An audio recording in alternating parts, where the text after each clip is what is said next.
to read. Did everybody have a chance to review the January 21 minutes?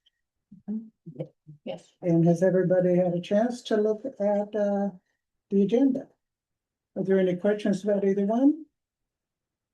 Would anybody like to move to approve the consent agenda? I'll do it. I'll move to adopt the consent agenda, please. Do we have a second? I'll second. All in favor? Aye. It's been moved and seconded and approved the consent agenda. So Chair there's, Sorensen may, I'm just gonna say David Hatcher moved and Megan seconded. That's just helpful, help me with the minutes. yeah, Thanks. so I don't believe we have any public comment. No, not that I've heard. So on to the fun one, the Oh. ready to read with Emily. And her sidekick Lee. Yes. I'm gonna stop sharing and Emily's a co-host, so she'll. So I'm gonna share my screen and I'm gonna try my best to stay at 15 minutes, so we don't have to stay all night. I am Emily West and I'm so thrilled to be here to share with you about our Ready to Read grant. And thank you, Elaine, for being here. She's been my volunteer for Storytime and also for Ready to Read last year and this year when we were doing these classes. And so I'm very excited to share a little bit more about what we're doing. So my background is in adult literacy. And then when I got married and had kids, I decided to teach my kiddos how to read and write some curriculum to help them learn to read, and used what I had learned in adult literacy for explicit reading instruction and taught them to read when they were old. And then that took it off and I started doing early literacy, and I taught at Twelton Hills Park and Recs before I came here, and I decided to volunteer at the library and I loved it. I had just moved to North Plains and was still working at Twelton Hills Park and Recs as a instructor and curriculum development person there.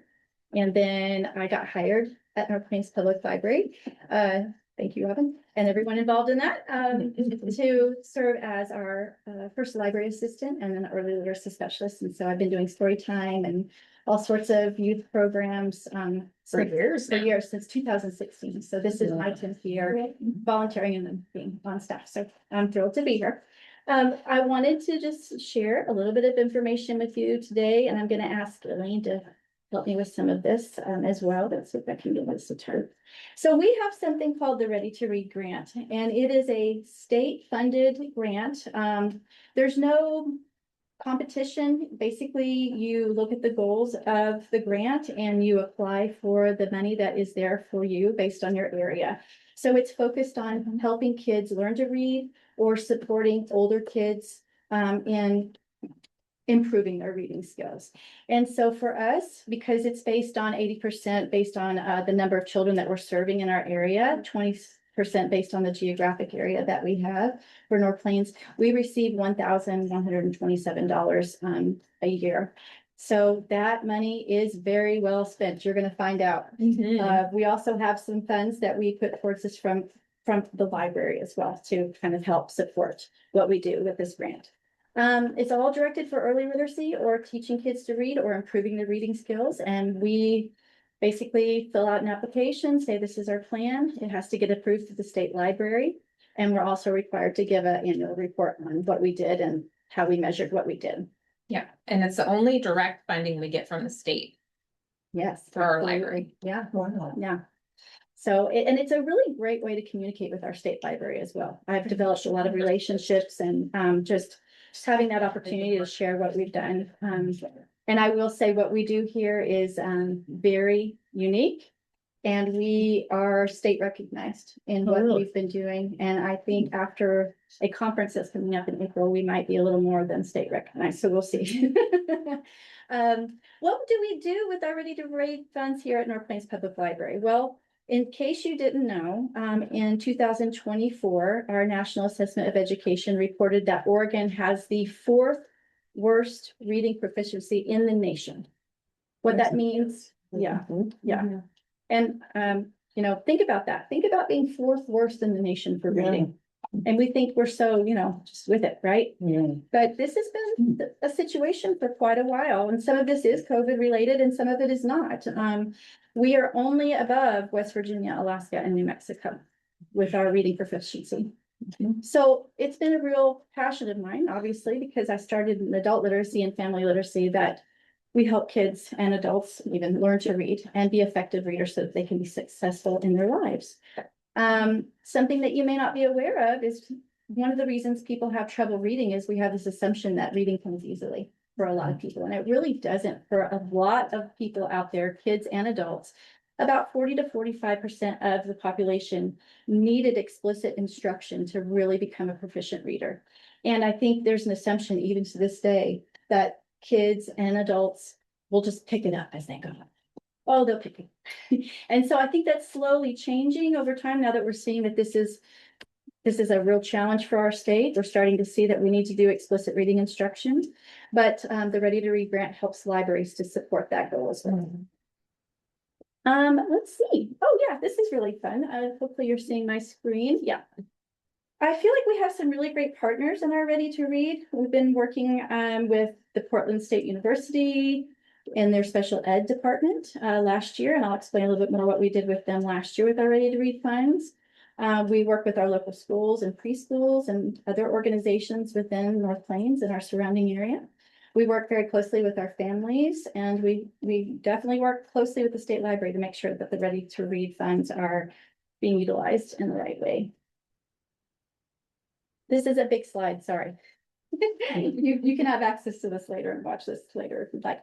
But last year and this year, this is kind of the approach that we took as a library. I started a preschool Learn to Read class last year at the library that we had done before COVID, and we picked it right back up last year, and it was very successful, and Elaine was a part of that. We had basically a 10-week Learn to Read class with kiddos. We had 12 kids and their families came and participated in that in the spring. And then after, kind of like a companion cohort class, we offered Ready to Read workshops. So you had the parents who were a part of this Letters and Sounds class.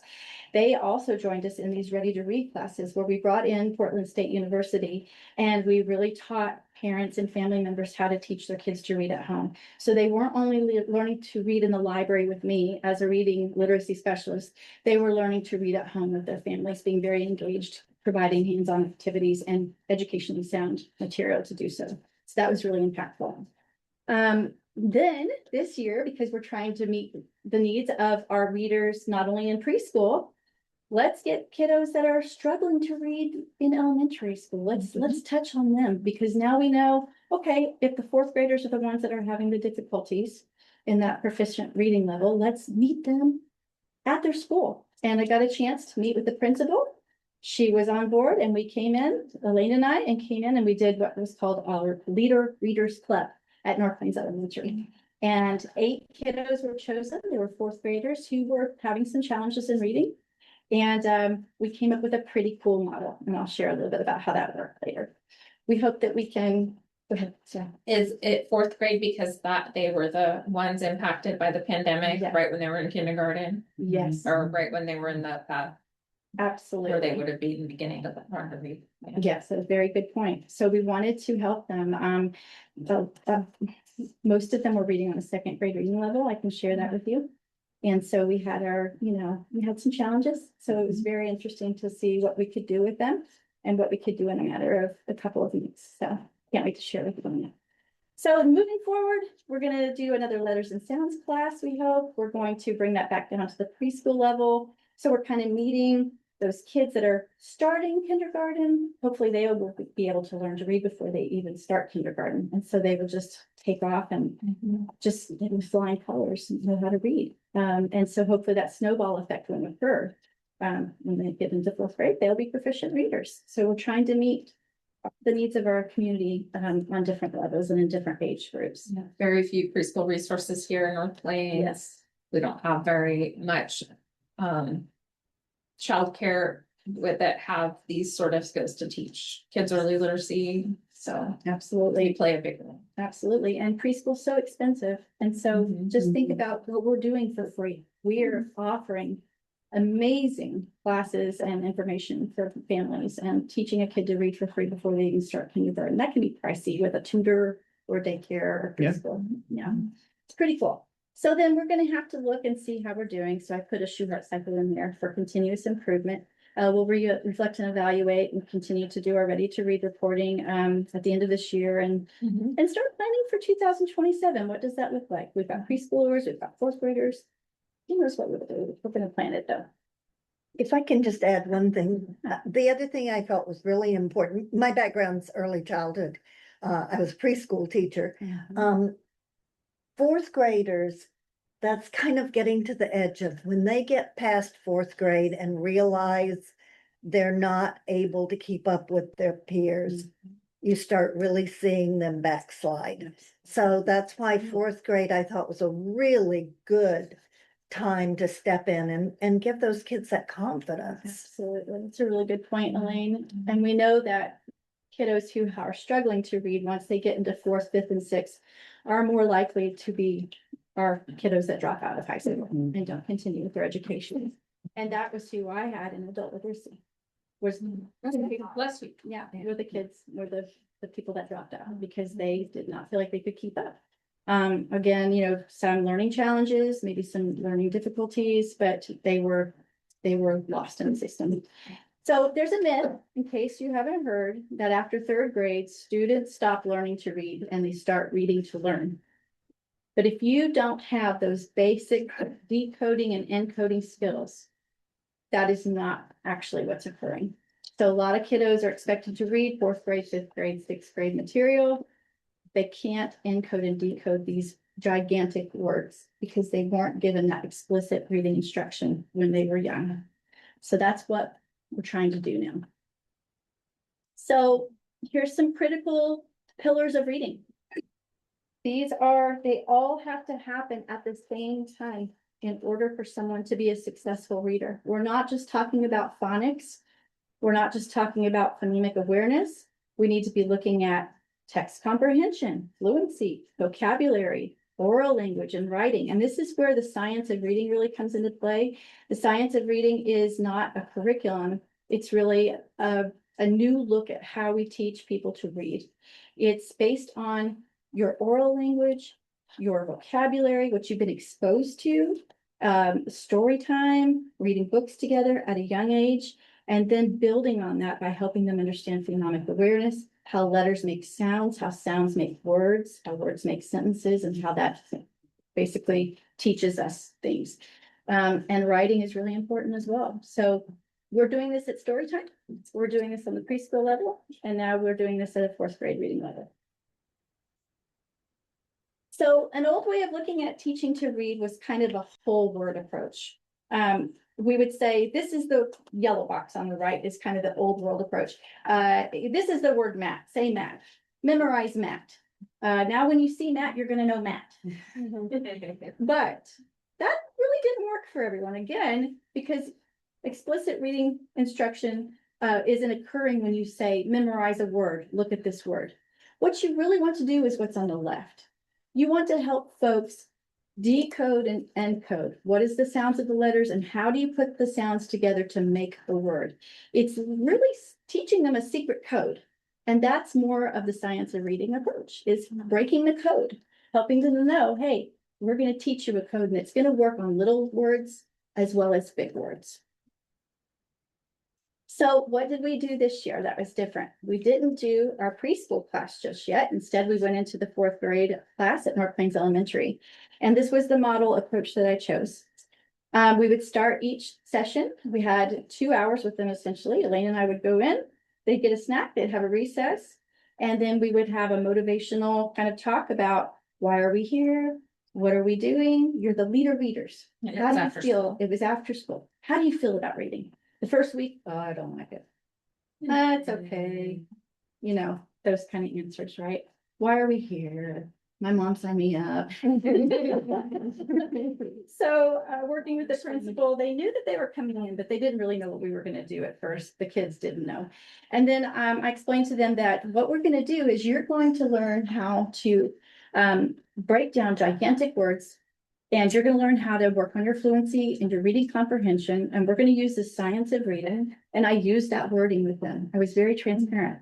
I said, this is called the science of reading. And we're going to teach you some reading rules. And these reading rules will help you read gigantic words. They'll help you with your fluency, with your reading comprehension.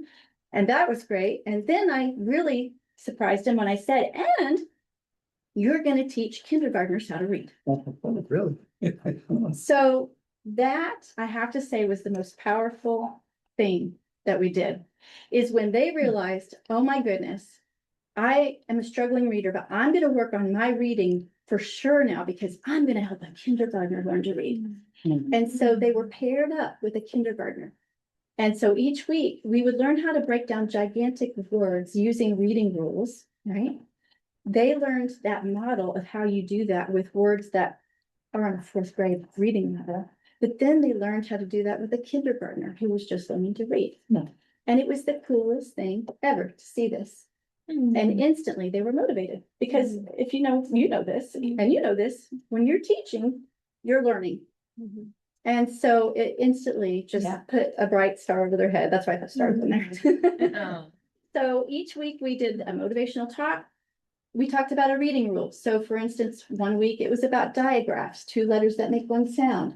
Oh, I forgot that rule. Oh, I remember that when I was in kindergarten. How does that work with little words, but how does that work with 4-syllable words? How does that work with a sentence that has multi-syllabic words? And now we're having to understand what we're reading on top of sounding out words, right? We worked on that. Then I modeled to them. I am doing this with you, but this is also what you're going to do with your kindergarten buddy when you meet them. They developed a scope and sequence with me. So I showed them scope and sequences, 3 different kinds. They were like, what? We're looking at college stuff? This is what our teachers learn. I'm like, yes, this is what your teachers learned. So they learned what a scope and sequence was. They looked at different kinds of scope and sequences for teaching a kid to read. They took it home. They were studying it. We developed a lesson plan with them, like the steps of what they were going to do when they met with their kindergartner. They had stickers. I'll show you what they had. It was so cool. So they had a packet for themselves. This was their gigantic word packet for their 4th grade reading level. But then they got a little learning kit for their kindergartner. And so they would meet with the kindergartner once a week. And they had a little lesson plan in there. You can open it up and look.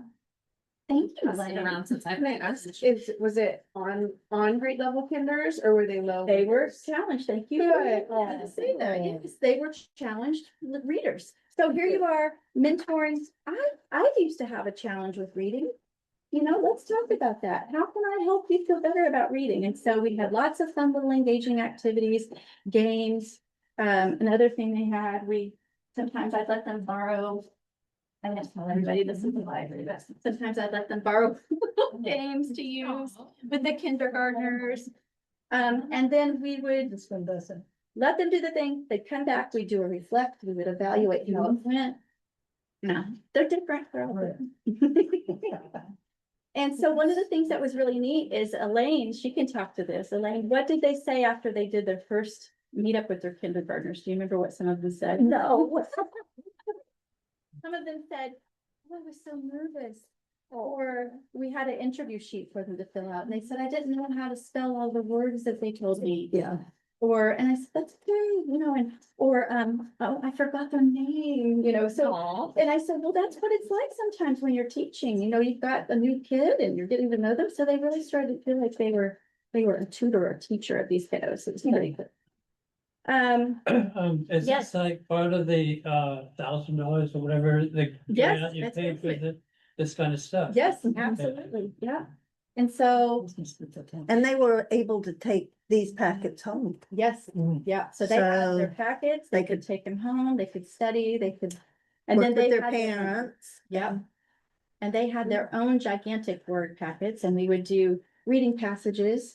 For instance, again, going back to digraphs. So they had a reading passage based on digraphs with reading comprehension questions and fluency questions. So. it was So how many children in 4th grade were you working with? Very good question. We had 8. Mhm. I wanted to have time to work with them one-on-one when I could. That proved challenging at times. But I needed that differential instruction time with them. So I felt like 8 to 10, I could handle, and thanks to Elaine, it worked really well. And some of them came in with better skills than others. Sure. Yes, Right. yeah, So that made it a little bit of a difference too. absolutely. Did they have to read all the instructions on their own? They did. Love that. So as you see, it's large Yeah, font, yeah. not to overwhelm them, so it's large font. And the A's Couple are of real sentences. A's, not the weird. Exactly, no Mhm. fancy font, very, so they wouldn't feel overwhelmed with looking at a lesson plan while they're Yeah. talking to this kiddo in front of them. So, wow, Very real. thank you. So this was a quote that I have had forever in adult literacy, and I use it still. Education is not the filling of a pail, but the lighting of a fire. And I really feel like Elaine and I, we weren't trying to fill them with gigantic words and memorize these words and you need to learn to read better. That was not our approach at all. Our approach was, you are a reader. You are capable of reading and you can read well, and you can read so well that you can teach kindergartners to read. So it was pretty cool. Thank you. So here's some samples of what they gave their kindergartners, which you're looking at in the packets. They also made some games for them. We had some simple sentences in there. They created posters with the reading rule of the week, which was really fun. Again, just utilizing their hands-on to make things, to create. So they really took ownership of it. And this is them. This was them, and I'll just show you, this was our last class, and they got pizza. And we gave them this amazing, again, ready to read buns, but they each got an award. And as a leader reader, and every one of them said that was the first award they've ever received. Yeah. And I'm gonna cry, I don't want to, but we walked out. We walked out with them like we do every week, and one of the kiddos. We didn't get the photo release and stuff, so Right. we're trying to be respectful. Yes, one of the kiddos always walks over to his family, and he said, I want you to don't say anything, okay? I said, okay. And he had it hidden in his back. Oh. And his dad, he said, she wants to talk to you, Dad. And he went. And then he. And he was just, it was great. So we're making a tremendous impact. And so just so you know, we're getting some feedback. I do an evaluation and survey for staff and for those who attended and the families as well. 100% of parents said that they would recommend this club to other families. 100% reported that their child had more interest reading at home. That's great. 100% of parents reported their child was excited to be a kindergarten tutor. And the kids reported they loved the Leader Readers Club. We are waiting for spring testing scores on their reading to come back. And I think you can read all the quotes, but the one that really stood out for me, there's a couple, but the principal said this has been an extremely rewarding experience for all involved. And so it was a pretty cool thing. I'm not going to say it wasn't challenging, Elaine can tell you. It was challenging, but I think it was just an incredible experience and positive for everyone. And I saw real results when I worked with them. Their reading, their fluency, you could tell they were working at home. Just in those few weeks, you could see a difference. So. And And you I can, thought the other thing Mhm. that was so important is they always came into the class excited. Yes. There was nobody going, oh, I have And to it was stay. after school. and it knows how to make things good. Yes. So how long does this last? This was only 6 weeks. Yeah. And you're gonna do it again? I hope so. We have to figure out. projects Right. for- Yeah. But here's the thing, if we can do this again, we're gonna bring it to the library Yeah. again. To make it more accessible to the community at different schools and different homeschoolers, et cetera, right? The way Emily describes it is this is an opportunity for the library to be a bridge, right, to the school and support the students. But yeah, we are a public library, so we try to have our, we can do things like this. We have to focus on having things open to the public as much as possible. But we have there's room for kinds of partnerships and programs for sure. And thank you. Yeah, I can't wait. Thank you. I just want to show one last thing, just to kind of tie up all the loose ends. So this was a curriculum that I co-wrote long time ago. I won't tell you how long ago. But it was for the future. And it changed my life in a lot of ways. I wish I had understood that literacy and learning is not just about being able to solve a math problem. I talked to you about this. But it's really about what we're gonna do with the skills that we're receiving in school and beyond. And so going back to our focus areas as a library about lifelong learning and literacy. Literacy is not just about teaching someone to read or that they can read. It's about really how they're able to go about their life, communicate effectively with others through writing and reading, yes, but also to make decisions, to have interpersonal skills, to work with others in a positive way, to continue with their lifelong learning, and to really find a sense of self in their accomplishments. I'm your early literacy specialist, but that's what I see literacy as. Yeah. So thank you for letting me do that. It means the world to me. So that's it for me this evening. Stop talking. I went too far. And I see you have our mission, vision, focus areas up. Yeah. How it ties in, that's from our library strategic plan. And I couldn't do it without Elaine. She's been by my side. Thank you. We're a good team. Yes, absolutely. Very nice. So, That's This is great. You've Larry. been a I- nice bridge Emily- for me after I retired. yes. Emily, Right. I have a question. Oh, yeah. Hey, so how do we show up with this in the WCCLS system? I mean, does North Plains or does this program get extra money to support this? Because it seems like it should be like a system-wide offering, but I don't know what the story is there. I can address that a little bit, Larry. Was that Larry? Yeah, if Okay. you want to stop sharing your medicine. Oh, yeah, sorry. That's okay. I would just say one great tool we have through WCCLS is the Biblio. We have a website where people can sign up for events.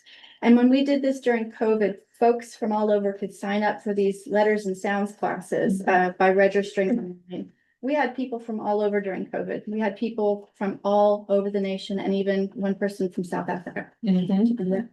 And Mhm. so that is one way that we can get folks involved. And we could do this with the Leader Readers Club as well, and with that approach. But funding, I'll let Robin. Yeah. Well, Larry, there's not WCCLS specific funding for this kind of program, but most of the member libraries have some sort of partnership with their local schools where they do like Cedar Mill Library does extensive outreach to the preschools, for example. We Hillsborough Library participates in what's the after school program called something start Head Start Head Start. program. So I think there's not a county-wide coordinated program like this, but with the different school districts and member libraries, they do have different kinds of, I don't know if they're this kind of quality, but I guess the underlying piece of my question is, this is such a standout program Yeah. that is being supported by WCCLS, but also by the city of North Plains funding. And Yes. it seems to be that the more people in the community know about this, and the more people in the community can get behind and support this, that really does make North Plains stand apart. In terms of what we're doing for our community and the way we support the kids in our community, and it just makes it, when you're looking around and you see programs like this, and you're somebody with young kids, and you go, wow, I would like to be in a community like North Plains that does stuff like this and has these programs available. How do we get more of a spotlight on this, not just for the North Plains Library, but for the city of North Plains, inside the city and outside the city. Seems to me like a great marketing tool for the city of North Plains to get people to consider moving here, having a business here, all that kind of stuff. So I just see this as a great opportunity to highlight this program. And it starts with the director who's open to having this program. I mean, this is an innovative, different thing that libraries, not all libraries are doing, that's for sure.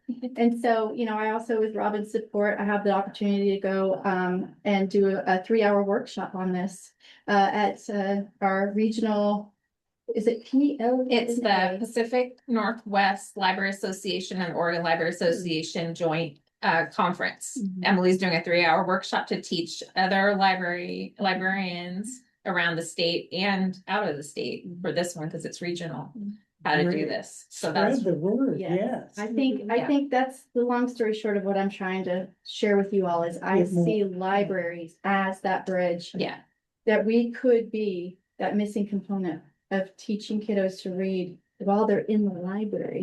So they're getting it before they start kindergarten, at the library, at home, because we're giving them the activities and all of the science-based research on how to do it correctly at home. And then they go into school and they already know how to read. Okay, so my, That's the interesting one. yeah, so here's my last question is, do we have enough visibility on the library website or on the city's website for this program? Because again, I'm not sure how it works with the city, but I would think that, you want to point out, great parks or great, new businesses. And this just seems like another thing for the community. This is a great perk for the community that we really need to highlight at the city level, like let people know about it on a website or something, because I would really, really, really like to see, as a homeowner, this is like in the North Plains, this makes me really proud because it's like, wow, nope, I like the idea of you writing like a little press release that we could send out. Yeah. It was a 6-week it was a pilot type thing, and we need to make sure that we have funding and see how often we could offer something like this, as staff intensive as this, but it certainly is has a huge impact. So The Dynasty was test scholars. I bet you that would be good. Oh, that's it. That's Oh. great exciting. and so my final thing, this is my final. Okay. When you're mentioning about fund, needing, it's a pilot project needing funding, if you could put a link for people who are interested in helping to fund in the community, I think that would be a good thing. I mean, I know I would be interested in a link like that. This Yeah, thank you, Larry. yeah, thank you. Thank So- you, Emily. Thank So you. any other questions of Emily? I'm open for questions. If you Thank can you very always, much. Tim has a question. Oh, Excellent job. Oh, thank Do you guys test for anyway learning disabilities like dyslexia within We that? don't as a library, but the schools do, and we were able to know what students were working through. Yeah, Okay. we had that information about these particular students, and that helped with the differentiated instruction for sure. Right. right. Reason to keep it or to work as closely with the school as you can. I Rather- will say North Plains Elementary was just open arms for this, and yeah. they're struggling with finances, as many organizations and institutions are, and so it was good that we could partner. It was a really positive Yeah. experience, and they were very open. Great. Okay. Thank you. Mhm. Well, thank you very much, Emily. That was great, Emily. So are we ready to move on to the library director's report? Yes. All right.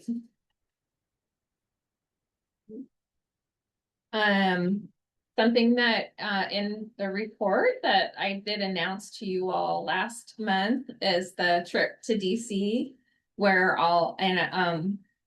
one thing that ties in with what Emily's doing is these state funds come from the Institute for Museum and Library Services at the federal level. It's part of those LSTA funds that are distributed federally by that department. And so we just found out earlier this month that funding was released for next year, in this the fiscal year for the federal government starts, well, anyway, for this fiscal year that they're working on, they did release those funds. They were going to dismantle the whole Institute for Museum and Library Services. It had one more year of funding and then it was to be dissolved. And so that was challenged in court and that they were able to keep that. And now they found that it is funded for this coming fiscal year, even with a little bit of increase in the distribution to the states. Yeah. And so I had that in my report because I thought that was really important because that's where our Ready to Read funds come from. Mhm. So what you're hearing that happening here in North Plains, it actually is, these national things you hear about, they have an impact right here. And so I wanted to make sure that was in my report to share with you. That was the Federal Labor Health and Human Services Act. And so they did reduce their administration budget, so I don't know how many people there are to send the money out. They did increase the money. And so that's just important.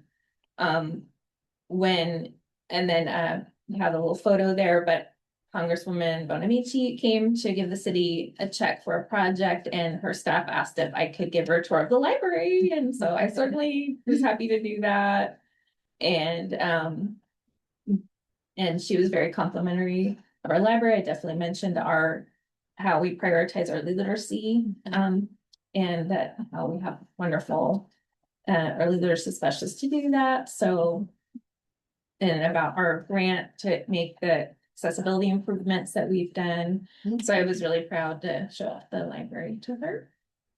But yeah, I leave Tuesday for DC. I had a meeting with my delegation, fellow delegates today. Three of us were on the same flight on Tuesday, so that's nice. And we're gonna have dinner together when we get there. And I guess it's State of the Nation Tuesday evening when we arrive, but if we can, we're gonna walk around and see the monuments in the evening because one of our group used to live in DC a long time ago and said it's nice to walk around at night. And with the way they're lit up is and so it's exciting. Yes. And we have an orientation on Wednesday and then all day Thursday, we're at Capitol Hill visiting our legislators. Nice. And we have materials from the state library that talk about how the funds are used in our areas and we're collecting stories. So I was gonna ask you for, maybe I'll tell Nina's story. Oh, great. Yes, please. That's a good one. Yeah. We had a girl who learned to read during the pandemic or right before, but anyway. Yeah. So let's see. We had one of our library assistants, Brett Danko, did retire for the second time. And thank you for signing his card last month. I'm sure he appreciated having a card signed by all of you. And we had one signed by staff and city hall staff and everything. And Jason, our supervisor, was able to find a signed first edition of one of his staff picks that we could chip in for. And so he was pretty surprised and I think touched by that going away gift. So that's pretty fun. He's like, I already have that first edition. And Jason's like, sign. Okay. Wow. All right, it'll have a special place on my shelf. And then just finally, I did get the precinct level election results from November. And so we did, I want to say we did do our best to share information about the WCCLS library levy and how important that is here in North Plains. North Plains did vote no on the library levy overall. And also on the police levy as well. So North Plains voted no on both of those levies. Not by a whole lot. The police chief and I were talking this morning about it, and because on the final results countywide, the library beat the police. But in North Plains, even though neither passed locally, the police beat the library a little bit by like a few Anyway, not that it's a competition. But, so it just, that's good to be aware of, that, you know, obviously staff don't campaign for these things, but we do provide information. And then as library board members, you have, you know, you're in the community, you can't represent the whole body and campaign, but you can share information also and say, you know, not speaking for everyone on the board, but I personally, you know, support this or that. Robin, do you know what percentage of eligible voters Oh, turned in their ballot? yes, Yeah. it was 34.8% voter turnout. And the county for non. What you, Yeah. non, Not a big one. not a big one, that was very good, actually. The county-wide percentage was 35.6. They can see like 25% in elections that are out of cycle ones like this, so that was actually a very good turnout. It was really impressive. Sad. But, you know, but yeah, Sad that so it that's the just good shows us turnout. kind of, you know, it's important people understand the impact if this hadn't Mhm. passed. We would face very drastic cuts to library service and orphans. Oh, yes, Tim. You know, on the last levy, whenever that, how it did in North Plains. In I the don't, 5 or I 6 don't have years. that. I mean, I'd probably be able to find that, but it's probably available on the county's website. But I don't know, I didn't look at the difference. It's a good question. Mhm. Having ran, stuff in the past, that's like, Yeah, well, in this community. with all the efforts that were made, you know, I'm sure those efforts made a difference, you know. We might have put us outside of the city, might have made us, put us over the top for being That's positive right. within our service district. Well, That's how it sounded. okay. So that is it for my report. Okay, shall we move on to statistics? So you'll see, I don't know, Counselor DeForge, in the packet, there was this statistical snapshot that we do every month. And so we're comparing, you know, same month last year, and we have just a little trend line, a few things for our library. This dashboard sort of just shows you everything we do in a given month with our funding. These are the things we deliver to the community with our funding every month. And then you also can see how we are in context with the rest of the county, with the county-wide checkouts that I provide in the packet. And so we once again had quite a substantial increase. And we were an outlier among the other libraries. It was us and Tualatin. And one of the reasons Tualatin is up, I realized, is that Tigard is closed right now. And so they're the next closest library. So Yeah, they have a pretty significant reason why theirs is going up at us. It's just because we're so. I don't know. We will take it. But very, almost a 6% increase again from last year. Any questions about the statistics? Oh, we have our hours of computer and internet access. We have to get that from the county, and they've been down an IT person. I guess it takes some fiddling to get that number. And so they're a little behind on it, but we decided we would just have it be lagging 1 month. And so you should be seeing it on the future ones, and then we'll get the annual number will be accurate because we report it to the state. Also included in the stats is just the trends of digital versus physical checkouts. And so you'll see that included now every time. We're at about 50-50 for digital and physical checkouts. That's pretty typical around this county. Multnomah County's at about 75% digital. Really? And so that's just a trend to watch because it has a lot of implications for an area like North Plains, since we're semi-rural, we don't have the broadband infrastructure, not everyone can access the digital items. That's one of the reasons I'm on the broadband action team, and it's really important for library access. And also, the physical items that we have, like we check out DVDs because people can't do streaming necessarily, right? So it's just a good trend to watch and respond to the needs of the community. Robin, it's Larry. Oh, What- Larry, you're very quiet suddenly. How about now?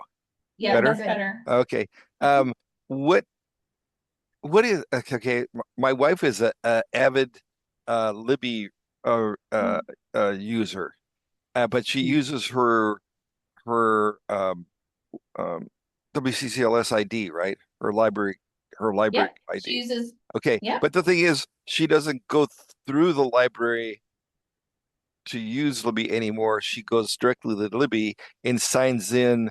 Could they have that little sign-in thing? You click on the Washington County Library System, and you go in. Is that Yeah. captured? Yes, if she's still able to access Libby because she has a Washington County library card. And if her Washington County library card is registered at North Plains, we're getting credit for that checkout she does on Libby.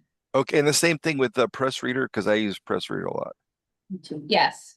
Okay, all Yeah, right, thank those you. digital checkouts are assigned to the library where the card is registered.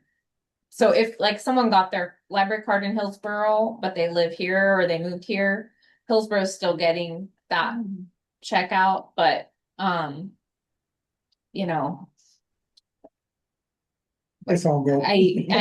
Is there a They- way to? yeah, they can. I mean, sometimes we ask if people's address changed, but they already had a card, like, do you want this to be your home library now or something? We don't put pressure on them. Oh, we can do that in the library. Change our address. Yes. Oh, in the library, yes, yes. Okay, all right, thanks. Yeah.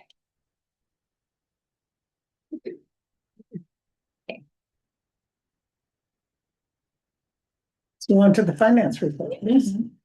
So, you'll hear, I probably sound like a broken record now because we've had so many new people, counselors visiting us, that's okay. But for the library department, we track our spending to the penny. We do internal spreadsheets. I run a report every month from our ledger software, and Eric Danko, one of our library assistant too, helps or does our budget. So it's not me, but he records, he keeps the spreadsheets. So that is just some of the internal controls we have in the library. We kind of have to do this because almost every full-time staff pretty much has a budget assigned to them for something. Like Brianna has the teen programming budget she manages and the selection budget for library materials. Emily's got the budgets for the things she does. So we need a way to track that for everyone. And then it always helps us to stay on top of our budget. Eric made this nice dashboard in Excel that we have every month, and we're right on track. Remember last month, someone asked why we were under in salaries or wages and so forth. I think it was because January was a 3 paycheck month, because now we're like right on track again, like a tiny bit under. So I think that was why it looked a little off last time. There's 2 months in the year where, because we get paid every other week, where you have 3 paychecks. So in a monthly report, that's gonna. Thank you. Yes. Yes, you can keep one and scrutinize it. But yeah, we are very conscientious about our budget. So any questions about anything on it this time? I didn't nothing really stood out to me, except we're a little behind on getting grants so far this budget cycle, but we do have one in the works. So that's good. Well, then, moving on to the. Oh, Tim has a question. Sorry. Yeah, did- with your new responsibilities that I read about in the, did they move any of your time to the city budget? Any of your costs to the city budget, or? Yes, this budget cycle started out with 15% of my salary coming out of admin. Okay, And now, and I'm also though coding in my timesheet. I'm trying to code my time, what I'm spending on which, so Bill and I will look at that and see how it's tracking. Because, you know, we need to adjust that. But I'm working on some citywide projects, and so that shouldn't be coming out of the library budget. Because it's not a true reflection on the cost of the library. Good point. thank you. Uh-huh. Any other questions? So Yes, moving can I have on, I just have one more. Are you able to allocate your time, Robin, accordingly between the two positions? Well, I mean, it's challenging, but it, you know, and but it's a ebb and flow, right, of things. So right now we're doing a citywide IT project that was really critical, and so I'm leading that, and then I'll be, helping update the employee handbook, and there's just some things that, because of my years of management experience, I'm, have the skills to do, and you have a great staff to support you, right? and it gives other people an opportunity to do leadership, and it's okay. Yeah, it's good. Okay, great. Thank you. okay, moving on to WCCLS funding and governance update. Yeah, so this is a standing agenda item so that we can, because this is a multi-year project for the funding and governance. So Bill and I, since we met last, we attended a work session where we talked about the intergovernmental agreement and the roles and responsibilities portion. So then I didn't feel like we got very far in the work session. It was the executive board, which is the city managers, or for the nonprofits, they're like the president of the board or so forth. But we did have homework and asynchronous work that Bill and I met on last week to work on, and I think we made some headway. So everyone's kind of working on this shared document, and then next Friday is the next work session. I will be away, but Bill's gonna attend. And this is mainly the balls in Bill's court on this part, because it's the intergovernmental agreement that he signs as the CEO of the city. You know, this is what we're agreeing to do as our part as a member library. So when will the signing actually take place? When do the? They're shooting for everything to be done by April, because so soon. Oh my gosh. Okay.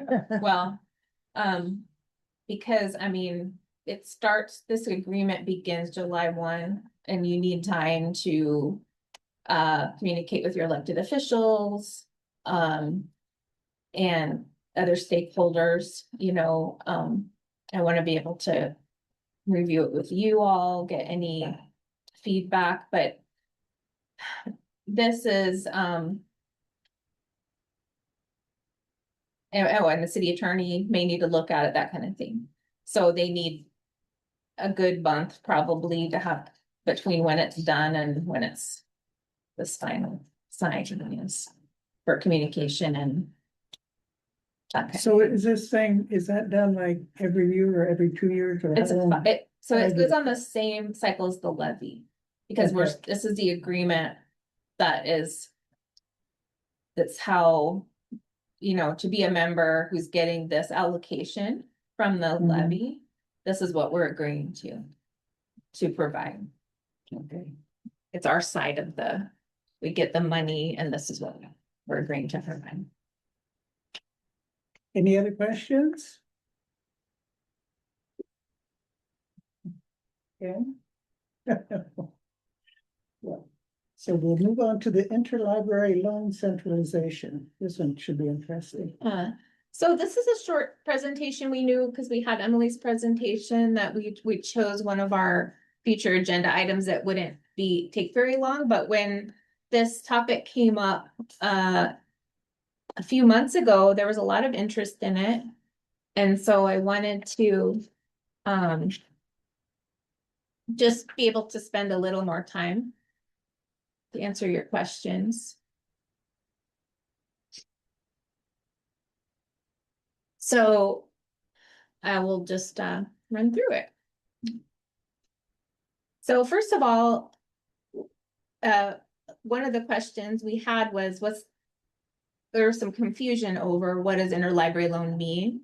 And so when we share our books with each other within the county, we have a courier system.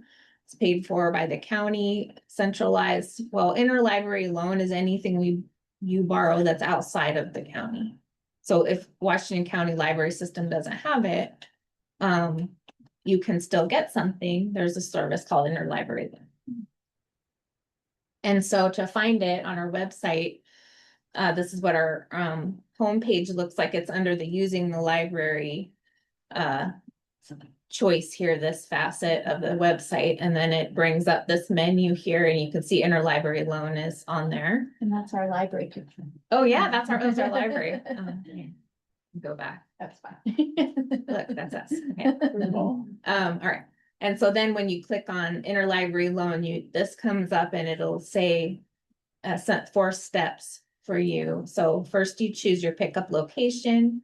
If you want to pick it up at North Plains, when you find, then you look for the item in this world catalog, and then you and this is what the world catalog looks like. And so you put in you need to kind of know what you're looking for, and you limit it, and then it's going to search this huge catalog to see if it's available somewhere for you. And then I was going to just demonstrate one for you. So so we'll go to using the library. Oh, yeah, I have to share again. It's okay. 1 second. Thank you. So we'll go to using the library and interlibrary loan. Oh, because of my slideshow. Slideshow's taken. That's okay.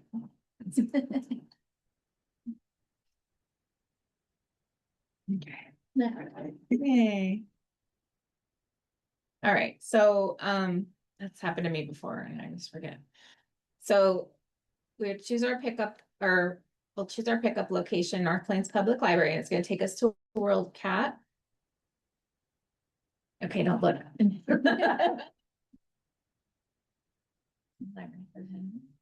You do need your library card number. All right, so we're going to search for Mother Goose, the 1968 one with the illustrations by,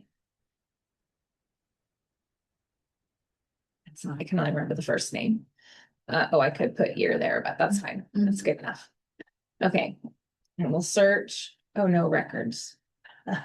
I think I must have spelled this name wrong. That's fine. Take it out. Okay, so now I'm gonna just books only. And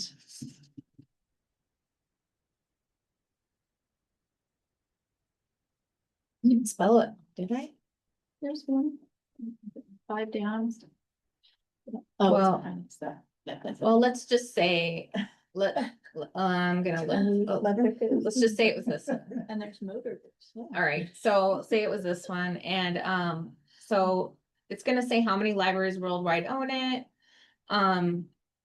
it does prompt you to check the WC sales catalog. You're not gonna get it through interlibrary loan if it's already in the WC sales catalog. But then you can click borrow from another library and it's gonna take you to this where you put in your name, library card number, where you want to pick it up, and any notes like I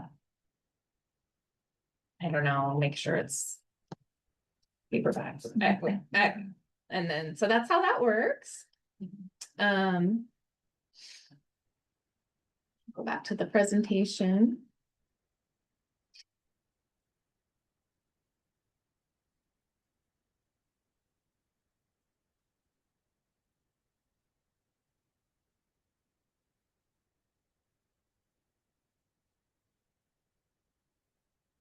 All right, so in Washington County, in a given year or that fiscal year that passed, 23-24, Washington County actually does about double what Multnomah County does in borrowing interlibrary loan items, and 3 times the lending for a smaller population.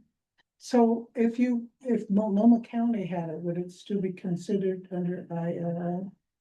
If you were in Washington County and you wanted to borrow something, okay, so that just means that. If it's not in, They have if a it's not bigger- coming from our shared Yeah. collection, Okay. yeah. So, well, that's interesting. Okay, like we do a lot of interlibrary loan. Yeah, All right, now 11% of our interlibrary loans are being done by our mixed card holders, which mean they're people who don't live in Washington County. They cost about $31 each. wow, Each interlibrary loan. That's the national average. So imagine it's more here in Oregon, right? $30.50 is the national average. Why is that cost? Is it transportation and? picking the Includes book up? personnel, materials, postage, and software.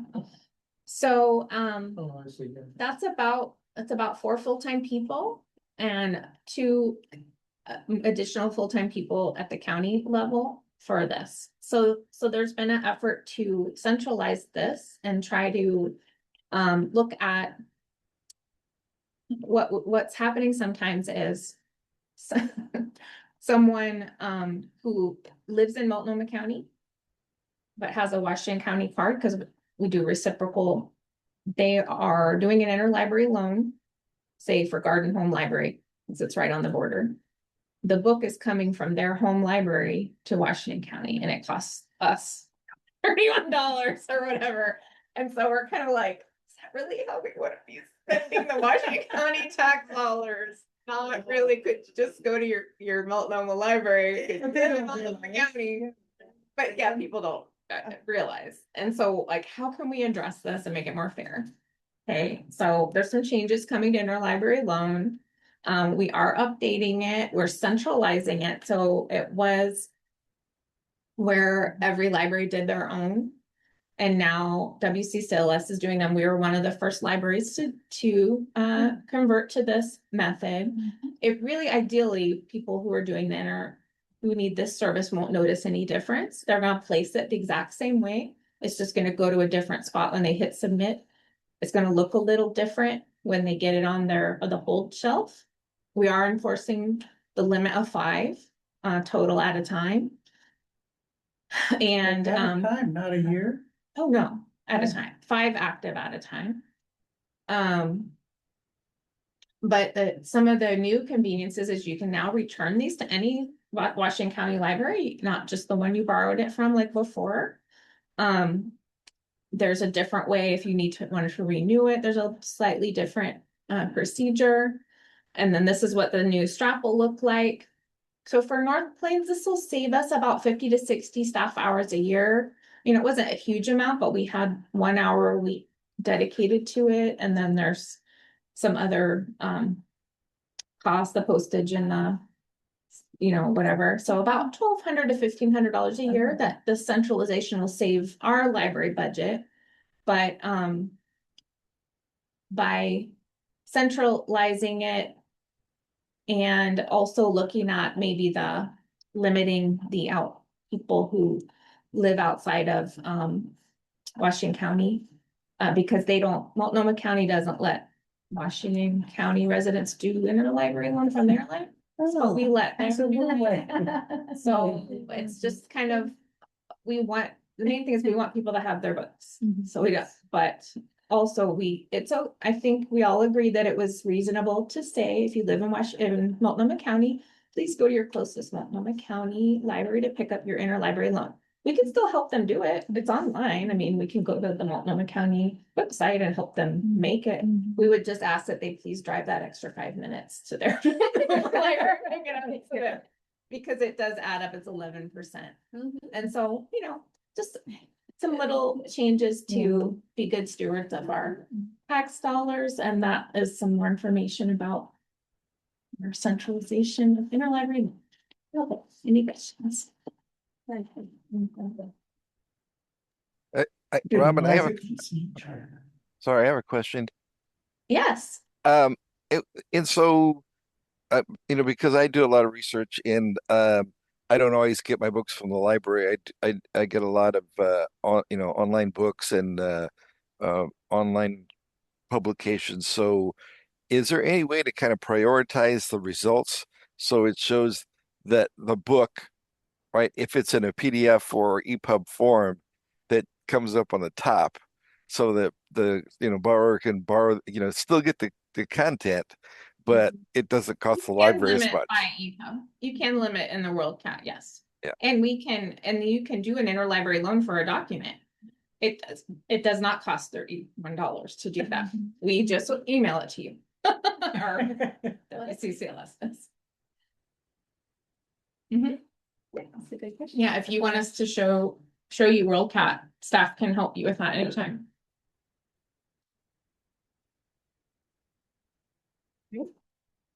Any other questions for Robin?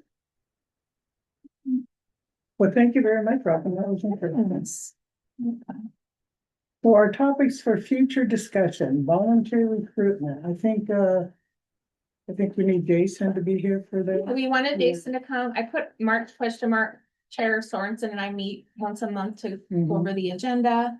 I put a question mark because you all had asked if I would present on the National Library Legislative Day and at the March meeting. So I don't know if we want to try to do both or not. But you all can discuss. Anybody have any thoughts on that?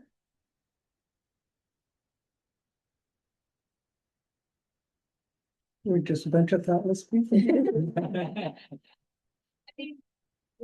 Kind of, I'm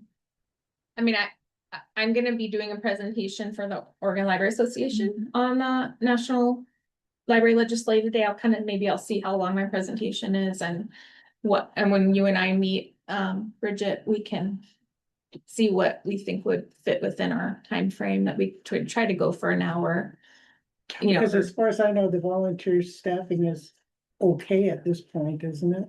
Yes, we are. All of our operational slots are filled right now. And so, we're in good shape. We will probably be hiring a seasonal, library program assistant this summer to help with summer reading because of, the other centralization project that's happening. I want to make sure we have staff capacity to work on that. So yeah, maybe we should just move that to April, yeah. That's So fine. we have more time for other things.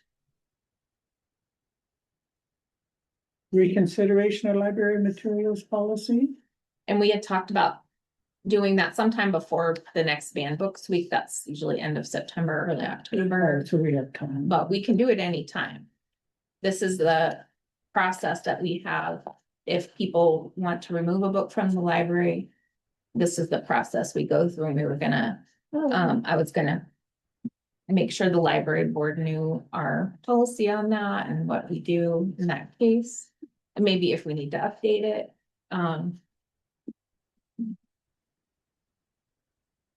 So the National Library Legislation. that's why I put March question mark on that too. Yes. Okay. Any other topics anyone is wanting to, Add to this. for a future agenda item? the library's birthday. So that, the library's birthday is April 29th, and I think I did a save the date last month for you on that, but I will remind you again. Maybe May, we could show some photos from the event that we're gonna have or something. It could be a May.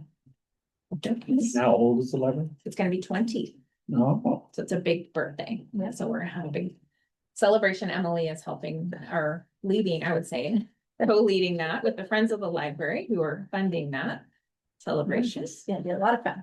Yeah, Yeah.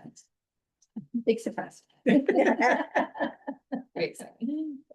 I think it would be interesting to hear about summer reading. Uh-huh. That's a really exciting Yeah. topic. Yeah. So that would be good to hear about in Yeah. May or June. Okay, Yep. We've got lots to share about that already. I'll put a reminder, Bridget, for when we have our Okay. agenda. Yeah, we already have it mostly planned Yeah. at this time, believe it or not. What's the theme?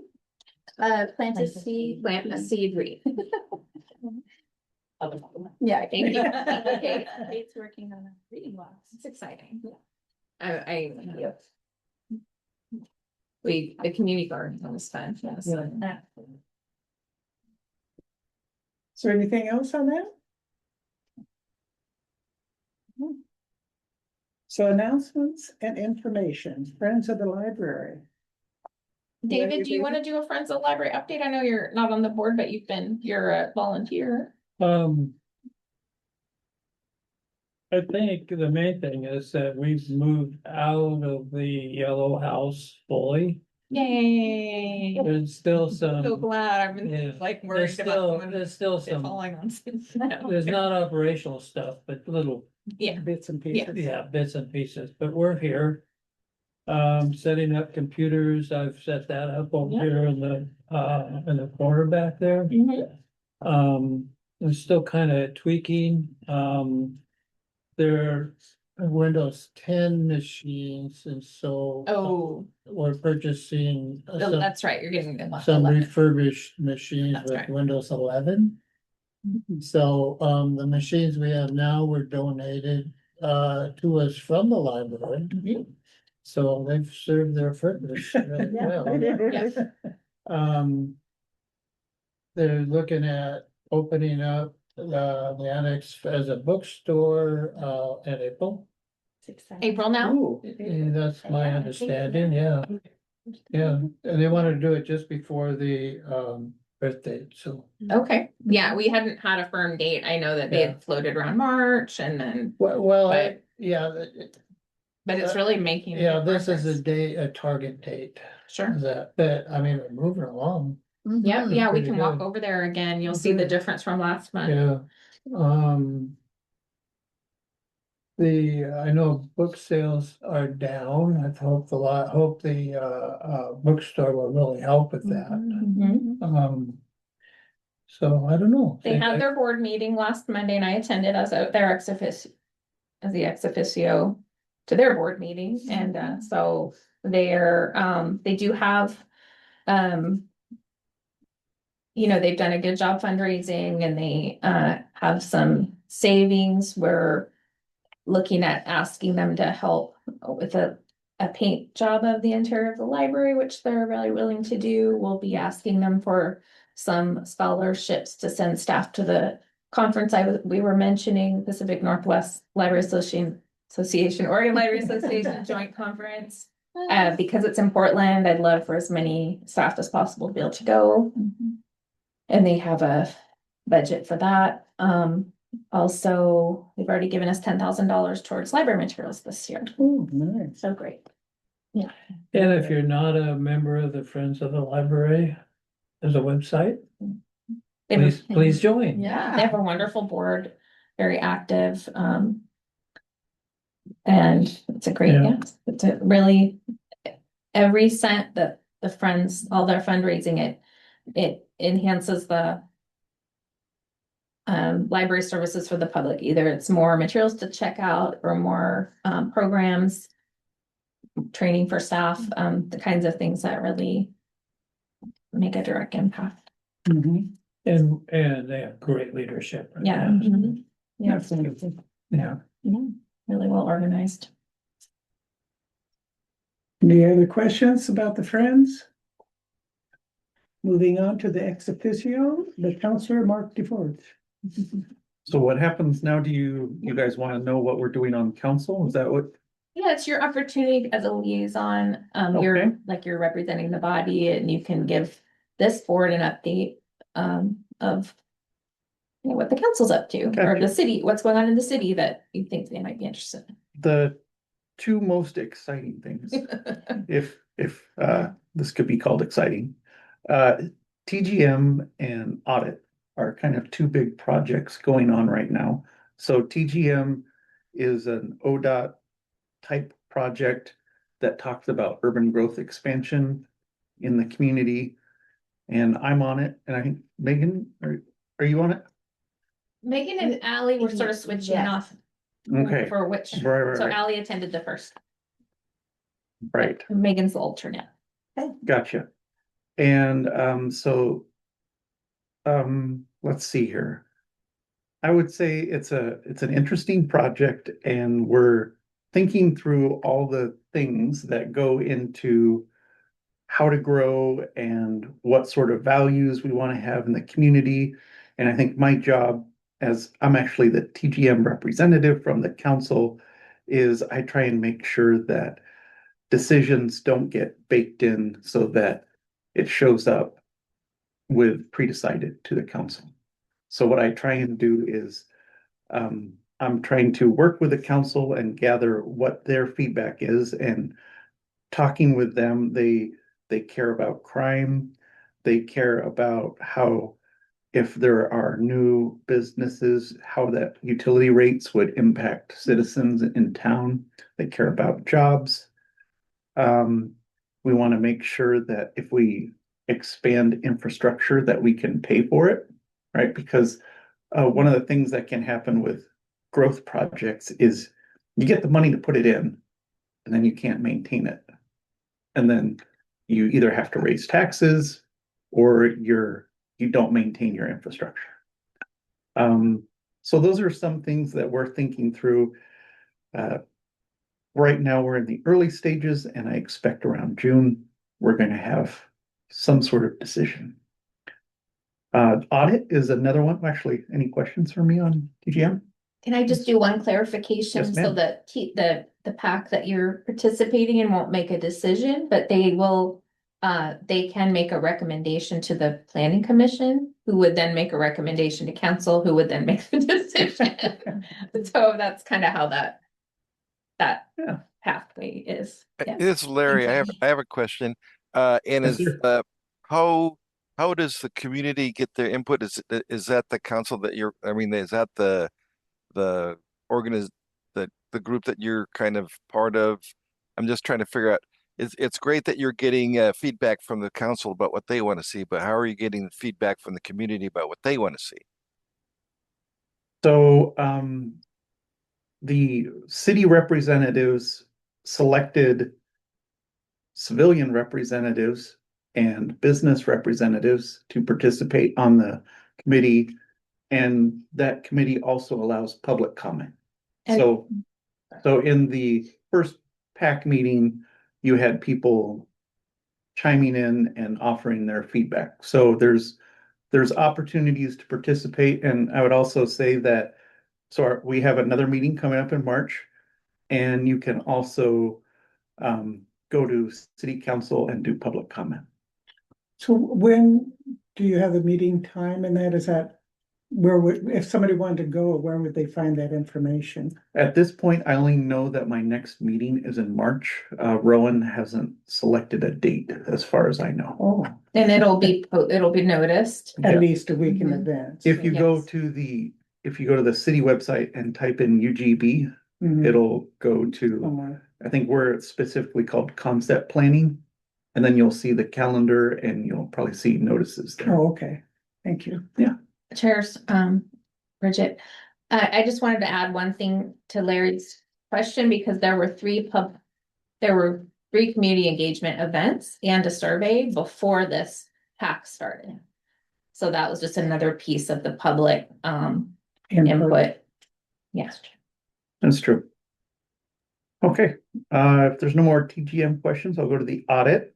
So the audit is very exciting. I'm excited about audits. So the city has lagged a little bit in preparing audits. So right now we're working on 2022. And Bill Bailey, a company called Marina and Associates, our auditors, are Umpqua Valley Financial, are all working really hard. And we talked to them yesterday for the first time. We talked to Umpqua, and they gave us feedback that 2022 is making lots of progress, which is really good to hear. And it's a little bit delayed and a little bit over budget, but my takeaway was I was really encouraged by what I heard, that the city is on track to complete an audit, and then we can keep on going through 2023, 2024, keep on catching up, and we're going to try and recover. So there's a lot of good work going on. They did let us know that there are going to be some issues with the audit, so I'm not expecting perfection, and that's okay with me. I think we just need to understand what's going on and then come up with a plan to fix it. And we also learned that there's something called a single audit, which is, so there's an audit, and then a single audit is when you spend a certain amount of federal money. It's an additional layer of audit work that you need to do, and it takes a lot of work. So our staff are going to be working really hard on this, and I appreciate all their efforts, but we've got a lot of work ahead of us, but I think we're in a good direction, and it's nice to see. So question on the single audit, Yes, so ma'am. you have to just audit the money that the feds gave to the city, just that portion of it for the single audit? Yeah, Is that I what think you're if talking there's additional, when you use federal money, a certain level of federal money, there's additional work you need to do to prove to the federal government that you used the money they gave you responsibly, Oh, that you followed the and it rules. wouldn't show up in a regular audit. Right. In 2022, that was ARPA funding probably that put us over that. Andy Varner, former city manager, handled all of the federal fund grant funds directly. Mhm. And so with him gone, it's Made it it's a little impossible, yeah. challenging. That wasn't something that Bill was allowed to touch, so Oh, okay. that at that point. It gives a Just- little more perspective on why things weren't completed, yeah. Yeah. Yeah. Yeah. So any questions on that for me? If we, I don't know if this is the time or place for this question, but let's say we come in way over budget on our 2022 audit, which it doesn't sound like we are, but let's say we did. Uh-huh. What does that mean for 2026, 2027 to? We know what we spent. They're looking at our process and stuff like that. Okay, so it's, okay. But If we spent wisely. the cost of doing the audit with the firm may have gone up since, is that what you meant by that, Counselor? That's right. So when extra work is discovered in an audit, our auditors charge us more. Oh, that makes sense, yeah. Right, so, and these are also new auditors, so first year audits are more expensive and take longer than second year audits. Because like a second year audit, they're more familiar with us, they know how things are set up and things move quicker. So that was the reference that I was making, is that we're gonna spend money to be successful. And what I told auditors yesterday is we are enthusiastic to support the city staff. So if there's a resource problem, we will provide resources so that we can be successful. Another quick question. Yes, sir.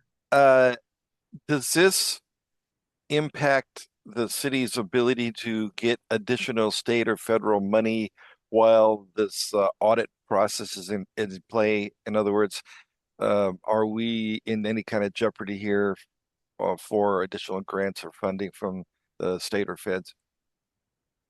At this point, I haven't heard of any of our partners pulling support.